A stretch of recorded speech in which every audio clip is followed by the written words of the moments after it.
आप देख रहे हैं देश लाइव, देश की आवाज। आदाब, नमस्कार, सत श्री अकाल। देश लाइव में आपका स्वागत है। मैं हूं सहल कुरैशी। आज हम बात करेंगे मोदी के गुजरात की। गुजरात के कच्छ में अंजार के करीब एक गांव है और उस गांव का नाम है खारा पसवारिया गांव। एक दलित लड़का है 32 साल का जो मजदूरी का काम करता है। मजदूरी का काम करने वाला कैसा गरीब होता है ये हम सब जानते हैं। कच्छ के अंजार में यह मामला सामने आया। यहां से पुलिस स्टेशन महज 8 किलोमीटर दूर है। यह दलित लड़का शंकर भगवान के मंदिर में गया दर्शन करने के लिए। जब वो दर्शन कर बाहर लौटा तो गांव के कुछ लोग, अलग अलग कुछ गांव के लोग गाय का चारा कैसे खरीदना, कहां से लाना, क्या, इस पर डिस्कशन कर रहे थे, बातचीत कर रहे थे। इसी दौरान कुछ लोगों की नजर पड़ी इस दलित युवक पर और इससे पूछा तो कहां जाकर आ रहा है? तो मंदिर जाकर आ रहा है। तो मंदिर में गया है तो अब हमें मंदिर की दोबारा रंगारोगन और पुताई दोबारा करनी पड़ेगी, ऐसा बोलकर इस दलित को बहुत बुरे तरीके से पीटा गया। सिर्फ पीटा ही नहीं गया, इस दलित लड़के को, इस दलित नौजवान को जूते चप्पल की माला पहनाई गई। माला पहनाकर पीछे से लात मारी गई और उसके बाद जब वो गिर गया तो उससे कहा गया कि अब हमारे जूते भी चाट। यह है गुजरात मॉडल दोस्तों। और बहुत बुरा व्यवहार, क्योंकि एक रिकॉर्ड उठाकर देखें तो पिछले 8 सालों में मोदी सरकार के आने के बाद दलितों पर अत्याचार के मामले ज्यादा बढ़े हैं।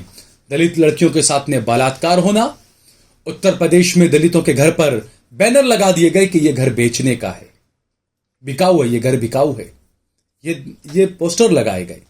दलित लड़कियों के साथ में बलात्कार किया गया। एक रिपोर्ट तो यह भी आई, एक रिपोर्ट में यह कहा गया, 2022 की 21-22 की एक रिपोर्ट है जिसमें यह कहा गया है कि दलित महिलाओं और लड़कियों पर कम से कम 80% यौन हिंसा दबंग जाति के पुरुषों ने की है। अब जो नरेंद्र मोदी कर्नाटका के मौजूदा चुनाव में रैली के दौरान कह रहे थे कि कांग्रेस ने मुझे सांप कहा है, सांप तो शंकर भगवान की शोभा है, उनके गले में लिपटा रहता है। उसी शंकर भगवान के मंदिर के अंदर पूजा अर्चना के लिए गया एक दलित भाई, उसको मोदी जी के ही गृह राज्य में पीट पीट कर खूब पीटा गया, खूब मारा गया, खूब पिटाई की गई उससे जूते चटवाए गए, उसको जूते की माला पहनाई गई। अब तक किसी की गिरफ्तारी नहीं हुई। यह है गुजरात मॉडल। सबका साथ, सबका विकास, सबका विश्वास, ये बात करते हैं मोदी जी, लेकिन हकीकत क्या है वो दलित भाई बहुत अच्छे तरीके से समझ रहे हैं, जान रहे हैं। उत्तर प्रदेश में जो गलतियां की दलित भाइयों ने, मायावती के कमजोर होने के बाद जिस तरीके से बीजेपी में चले गए, हालांकि मायावती खुद इसके लिए जिम्मेदार, उन्होंने कहा था कि जहां पर बीएसपी कमजोर है, बीएसपी को आपको नहीं लगता, आप वहां बीजेपी को वोट दें। कर्नाटका में वो दलित शायद अपनी गलती शायद सुधार लें, क्योंकि कांग्रेस के जो अध्यक्ष है खड़गे, देखते हैं दलित परिवार से हैं, क्या करते हैं देखते हैं हम अब। लेकिन यह देखा जा रहा है कि 2014 के बाद का जो भारत का, जिसे स्वर्णिम काल कहा जा रहा है, अमृत काल कहा जा रहा है, न्यू इंडिया कहा जा रहा है, उभरता भारत कहा जा रहा है, ये उभरता भारत, ये स्वर्णिम काल, ये अमृत काल दलितों के लिए, अल्पसंख्यकों के लिए और दबी कुची जाति वालों के लिए हिटलर राज से कम नजर नहीं आ रहा। खबर को हम और आगे बढ़ाएं, लेकिन उससे पहले अगर आपने हमारा चैनल देश लाइव सब्सक्राइब न किया हो तो हमारे चैनल को जरूर सब्सक्राइब कर लें। सोशल मीडिया के तमाम प्लेटफॉर्म्स पर, फेसबुक पर, ट्विटर पर, इंस्टाग्राम पर आप सहल कुरैशी ऑफिशियल और देश लाइव के पेज को फॉलो करें। हमने हमारा नंबर भी दिया हुआ है, ज्यादा से ज्यादा हमारा समर्थन करें, सहयोग करें। और अगर आप फेसबुक पर हमारी वीडियो देख रहे हैं तो स्टार बटन दबाकर हमारा जरूर सहयोग करें, और यूट्यूब पर हैं तो ज्वाइन बटन दबाकर हमारा समर्थन करें। तो मैं बात कर रहा हूं गुजरात की। गुजरात के अंजार के मंदिर के अंदर दर्शन के लिए जब दलित युवक गया, उसके साथ में जो जो घटनाएं हुई, ये कोई पहली घटना नहीं है गुजरात में ऊना और सौराष्ट्र के कुछ अलग अलग इलाकों में आप जाइए तो वहां पर अक्सर दलितों के साथ में इस तरह की घटनाएं आती रहती हैं। और जैसा मैंने बताया कि मोदी के काल के अंदर 2014 के बाद सिर्फ गुजरात ही नहीं, उत्तर प्रदेश में, उत्तराखंड में, बिहार में, हर जगह आपको इस तरह की घटना देखी जाएंगी। और सबसे ज्यादा इस तरह की घटना उत्तर प्रदेश और गुजरात से सामने आती है, जहां पर बीजेपी की सरकार है।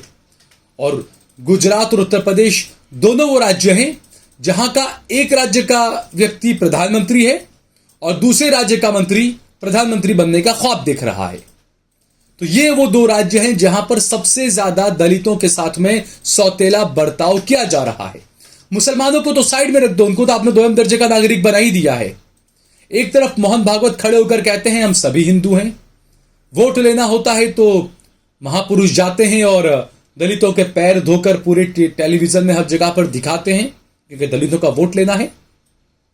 जबकि इनकी कथनी में और करनी में कितना अंतर है, ये ऊना कांड के बाद भी देखा, ऊना में किस तरीके से दलितों के साथ में क्या क्या हुआ था तब भी देखा, और अभी मौजूदा 3 मई के दिन इस तरीके से एक दलित युवक को, नौजवान को पीटा गया मंदिर में जाने को लेकर, यह भी हमने देखा।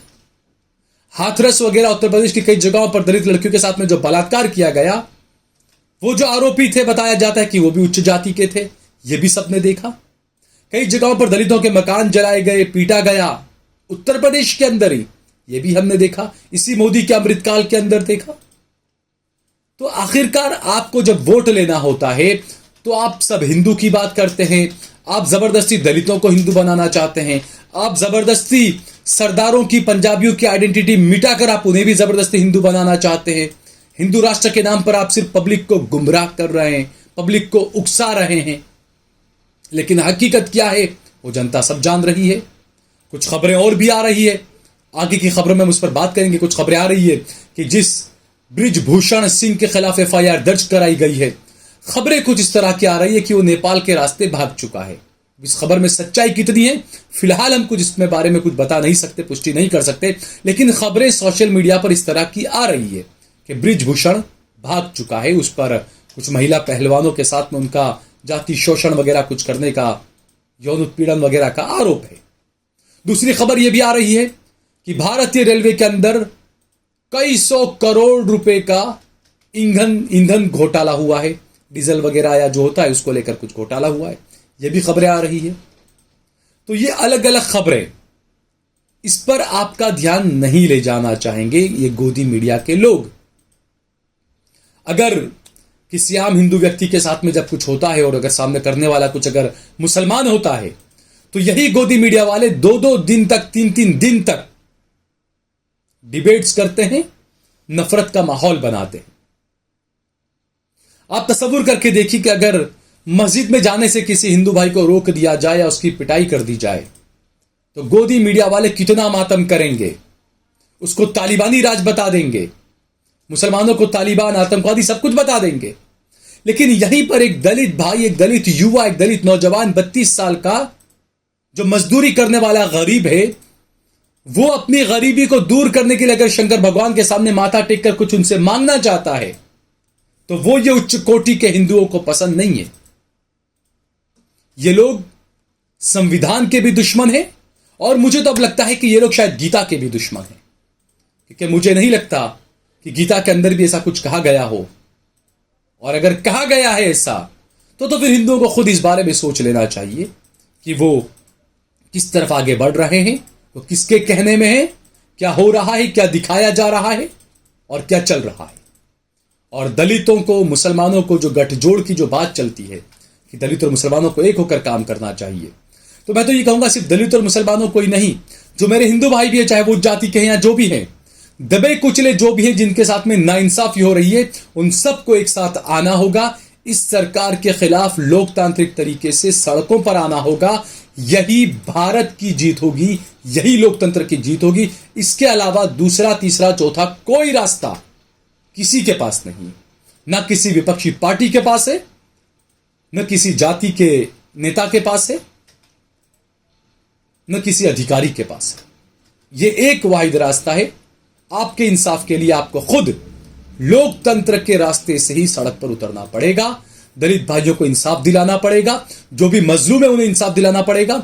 और मैं बार बार कहता हूं कि अगर किसी के साथ में कुछ गलत हो रहा है और अगर आप खामोश बैठते हैं कि छोड़िए ना उसके साथ हो रहा है, वो आजकल तो वो कहावत है ना, किसी के फटे में हम क्यों टांग अड़ाएं, ये लोगों की जहनियत बन चुकी है, ये लोगों की मानसिकता बन चुकी है।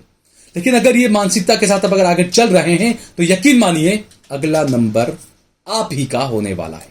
अगर आपको ये वीडियो पसंद आई तो इस पर कमेंट करें, इसे लाइक करें, इसे ज्यादा से ज्यादा शेयर करें। अगर आपने हमारा चैनल देश लाइव सब्सक्राइब न किया हो तो हमारे चैनल को जरूर सब्सक्राइब करें।